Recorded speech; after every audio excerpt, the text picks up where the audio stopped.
Je suis Bernard Borgiali, conducteur de train à la SNCF, syndicaliste et aujourd'hui candidat de la France Insoumise aux élections européennes de 2019. Marseille aujourd'hui vit un traumatisme très important. C'est un traumatisme qui n'arrive pas par le fait du hasard. C'est d'abord lié à une politique qui dure depuis trop longtemps dans cette ville, en particulier à Marseille. Tout d'abord, une politique qui va à l'encontre des classes populaires et des quartiers populaires. Une politique de sous-investissement, que ce soit dans les écoles comme dans l'habitat, avec malheureusement ce qu'on connaît aujourd'hui et qui s'est produit le 5 novembre, c'est l'écroulement de 2 immeubles ayant entraîné 8 morts.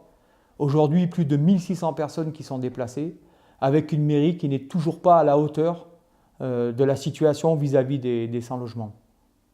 À Marseille, ce qu'a imprimé cette mairie et sa politique, cette politique de droite, c'est vraiment une politique de classe. Et c'est ça qui frappe aujourd'hui la ville de Marseille. Non seulement par rapport au drame qu'on vient de vivre, puisqu'il est construit par une vision de classe. C'est une politique qui est menée uniquement pour une petite élite marseillaise. Mais au-delà de ça, c'est toute la spéculation qu'il y a eu derrière, à la fois sur l'habitat, et d'un autre côté, l'éloignement de la culture pour les quartiers les plus populaires. Et c'est de ça aujourd'hui dont il faut parler. Et c'est exactement le virage politique qu'il faut prendre. Il faut sortir de cette politique de classe. Aujourd'hui à Marseille, comme dans la politique, je dirais, de droite en général, on est arrivé au bout d'un processus. C'est de croire que le marché est créateur de tout. Et donc de transférer au marché, donc à des propriétaires privés, l'ensemble des biens publics. C'est ce qu'a fait la mairie de Marseille. Elle l'a fait notamment au travers des écoles, en faisant appel aux partenariats publics-privés dont on sait aujourd'hui, et c'est très choquant d'ailleurs, puisque le maire de Marseille connaît très bien le rapport du Sénat sur les partenariats publics-privés, qui sont une gabegie, qui sont une erreur fondamentale. De la même manière, la culture avec la corderie, où il y a un abandon des fondations de la ville de Marseille et de son histoire. Ou encore une fois, quelque chose qui est un fait extrêmement marquant, c'est les travaux à la plaine. La plaine, c'est des travaux qui sont faits à l'encontre de la population, sans faire appel à l'aspiration de la population. Donc, évidemment, ces gens, je pourrais aller encore très loin sur la rue de la République qui a été donnée à des promoteurs pour seul but de spéculation. Tout ça, c'est très loin des préoccupations d'une population. Et aujourd'hui, cette politique, elle est, on va dire, en bout de vie, en bout de souffle, sauf qu'en réalité, elle s'applique encore. Et ça, c'est notre problème. Moi, il y a souvent une question que je me pose, et ça, je me la pose en tant que salarié, parce que mon employeur, par exemple, mon entreprise, mon employeur, la SNCF, impose de ma part d'avoir une forme d'éthique, de morale et de capacité professionnelle. Et si je ne réponds pas à un de ces 3 critères, à un moment ou à un autre, je vais me retrouver en grande difficulté, voire licencié. Aujourd'hui, on a une équipe municipale qui ne se pose finalement pas cette question. C'est-à-dire qu'elle a un bilan, ne parlons pas du bilan économique dont on a fait un peu le point, mais on a un bilan humain qui est catastrophique. Et elle ne répond toujours pas en se posant la bonne question, c'est de dire, c'est nous qui sommes responsables de cet échec. Donc, tirons-en les conclusions. Ce que ferait toute bonne personne qui se poserait la question dans sa vie de se dire, je suis arrivé à un échec tel que ça a entraîné la vie d'autres personnes, normalement, on est censé en répondre déjà par sa propre moralité. Ça, c'est un fait. Donc, que la mairie ne se pose pas cette question, en tout cas, les membres de cette mairie ne le fassent pas, je trouve que c'est particulièrement inquiétant. Après, évidemment, il y a un volet d'urgence, et c'est là qu'on voit aussi que la préfecture, l'État ne joue pas son rôle. C'est une réquisition immédiate des besoins de logement pour les plus de 1600 personnes qui sont aujourd'hui logées de manière indigne, c'est-à-dire de chambre d'hôtel en chambre d'hôtel sans pouvoir se fixer, alors qu'aujourd'hui, la première urgence pour eux, c'est de se trouver un endroit et de retrouver un peu de sérénité. Moi déjà, j'ai fait un constat assez personnel sur le sujet. C'est qu'on sort de 15 années d'agression patronale et politique contre les syndicats dans les entreprises. C'est-à-dire une agression qui se manifeste à la fois par une judiciarisation du monde syndical et beaucoup de syndicalistes qui sont mis à la marge. Et on voit d'ailleurs aujourd'hui que les lanceurs d'alerte sont les premiers à aller en prison pendant que ceux qui sont dénoncés continuent à faire leur vie. Ça montrait déjà un grand malaise dans ce qui est nommé être le dialogue social, qui en réalité n'en est pas un.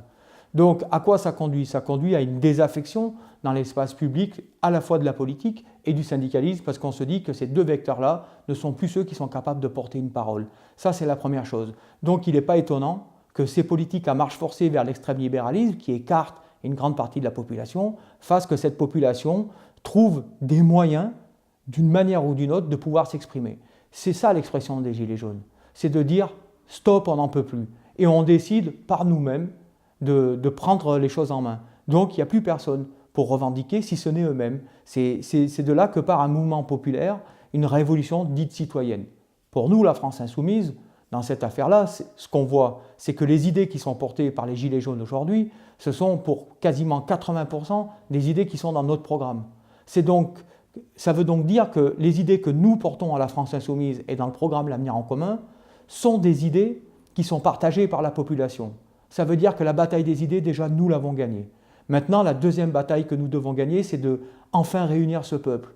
De réunir ce peuple derrière une politique qui sera faite pour eux, avec le référendum d'initiative citoyen, avec la 6e République, etc., etc. Nous avons énormément d'éléments politiques aujourd'hui qui permettent de recréer une véritable politique participative. Aujourd'hui, la politique européenne, ce qu'il faut vraiment comprendre, et je pense que d'ailleurs, ceux qui sont les tenants de la politique aujourd'hui, ceux qui depuis 15, 20, 30 ans nous disent que l'Europe est loin de nous, ont fait qu'en fait l'Europe, elle rentre tous les jours dans notre vie. C'est-à-dire que juridiquement, elle s'implique dans les critères de vie quotidienne. Vous achetez votre pain, ben vous ne savez pas qu'il y a une norme sur la farine et que ça va avoir une influence sur le prix de votre pain, par exemple. Mais c'est ça pour tout. Donc aujourd'hui, imaginer que l'Europe, elle n'est pas importante, c'est se tromper.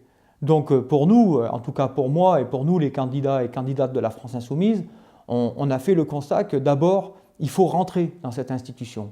Et il faut la populariser, il faut la faire redescendre de manière citoyenne pour que les gens aient conscience de ce qui s'y passe. Il faut démasquer les lobbies, démasquer les menteurs et les fraudeurs. Car aujourd'hui, malheureusement, l'Europe, c'est à ça qu'elle ressemble. À un grand mensonge, une fraude, et elle s'est détournée de son objectif premier qui était de faire la paix. Elle fait la guerre économique à des millions de gens. Donc nous, on veut y rentrer dedans d'abord pour ça. Et enfin, bien sûr, c'est une fois qu'on y sera rentré dedans, c'est d'y aller en forme commando et d'appliquer la politique. Et notre politique, c'est quoi? C'est une politique qui vise à populariser tous les espaces citoyens. Et donc d'aller faire des alliances avec les autres pays, comme avec l'Espagne, avec Podemos, avec le Portugal, avec le Bloco, et des tas d'autres pays avec qui nous travaillons pour demain, dès lors que nous serons au pouvoir, enfin arriver à transformer les traités européens pour faire une Europe qui soit une Europe sociale et une Europe en harmonie fiscale.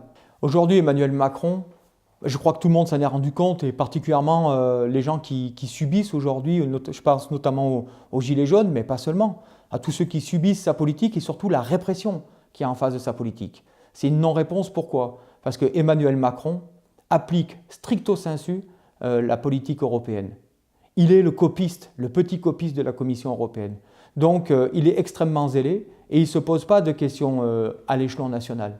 Lui, la réalité, c'est qu'il veut répondre à la demande de l'endettement des 3% qui est absurde de l'Europe pour la France, et il se calque sur la politique allemande qui n'est pas la nôtre et qui ne ressemble pas à notre sociologie. Donc quand on va voter là, le 26 mai prochain, en réalité, on va voter pour changer cette Europe. Et si Macron applique la politique européenne, c'est qu'en réalité, Macron et l'Europe, c'est la même chose. Donc les gens aujourd'hui qui rencontrent des difficultés par rapport à la politique qui est menée par Emmanuel Macron, c'est celle de l'Europe. Donc c'est un référendum européen, c'est un référendum contre Emmanuel Macron.